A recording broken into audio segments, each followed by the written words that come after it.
Welcome to our Life Balance series of short stories. We're titling these series Sweet Dreams, as they are stories designed to end the day on a positive, happy note. And appropriately enough, we begin our series in the month of December with a story titled Christmas Love Story.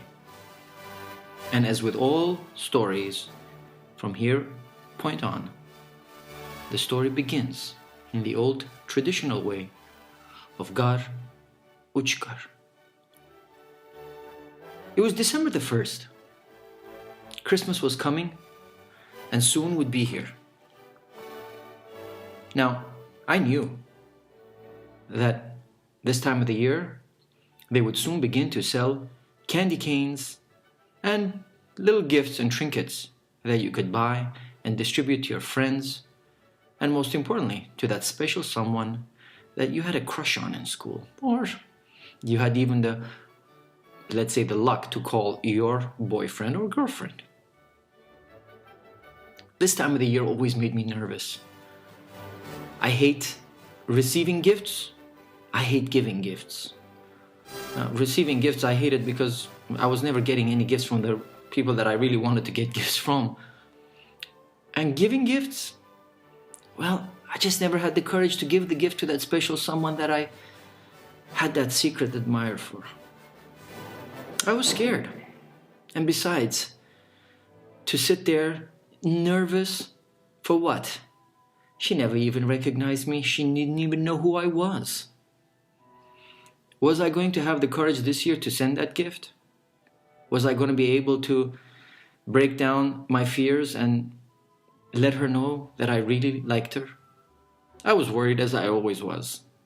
And at the same time embarrassed to worry and think about what if she was to laugh at me?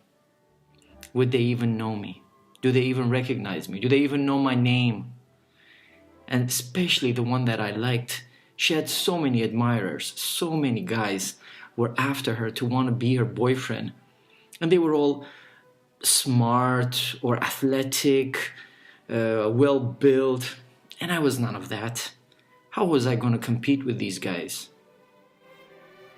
But I always thought about it, and every year I kept thinking what would happen, but I never did anything about it.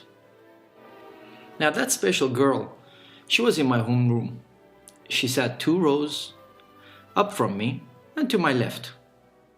And to her side sat her very best friend for a very long time. Her best friend was named Yara.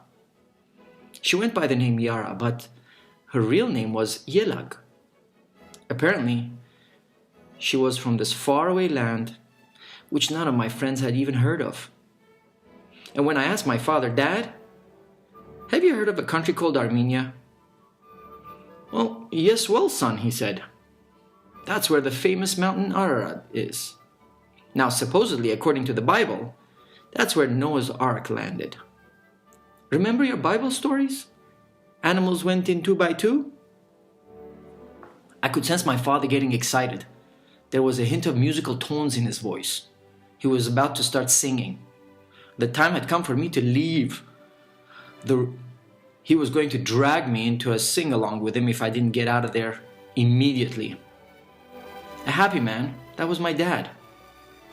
Now I wanted to ask my dad about what he would have done had he been in my place. But I was even too embarrassed to tell my father that I had a crush on a girl. So I left the room and went upstairs. Yara was actually a very nice girl. Every day after school, while we waited for the bus, I would talk to her in the hopes that she would put in a good word for me with her best friend. Yara had these big green eyes and light brown hair with pale white skin. I guess a normal-looking Armenian girl, even though she was the only Armenian girl I knew. She was also very athletic. She liked track and field, and really wasn't really that girly. I remember her beating up this guy in class last year. And I guess she made a very good bodyguard for Liana. And that's the girl that I liked, Liana. She was so feminine, had long blonde hair, light blue eyes, and dressed like she came out of a magazine. Every guy in school liked her. Every guy in school wanted to date her. I knew she was going to get 30, 40, maybe even 50 candy canes this Christmas. And heaven knows how many animals, stuffed animals, and other trinkets. So what was I going to give her? What could I give her that she would recognize me? I know I had saved up $500 into my bank account over the summer months. But again, I was confused as what to buy. And then one day, while on the bus, I asked Yara, what would you as a girl like to get for Christmas from that special someone in school? Now she thought about that for a few minutes and she had a smile on her face. Never for a moment did I think that she might get the wrong idea. Hey, I was a guy.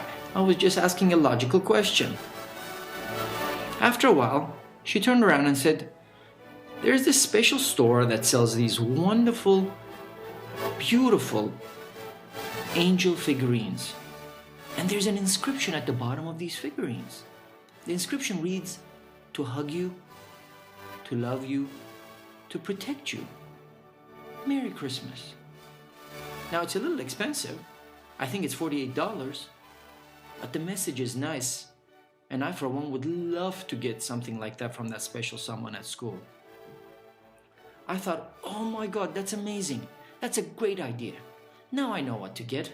I'll definitely get noticed this year because no one else knows what girls want, and I just figured out what girls want. I thanked Yara. I stood up and I slapped her on the back of her back and said, thank you. She said, you're welcome, Jivan. I turned to Yara and asked, how is it that you are the only one in school, and that includes all of my friends and all my teachers, who's able to pronounce my name? Everyone else calls me Jivan, Jivan, Jeev, making me sound like a bird. Well, it's a common name in Armenia, said Yara. Really, I thought?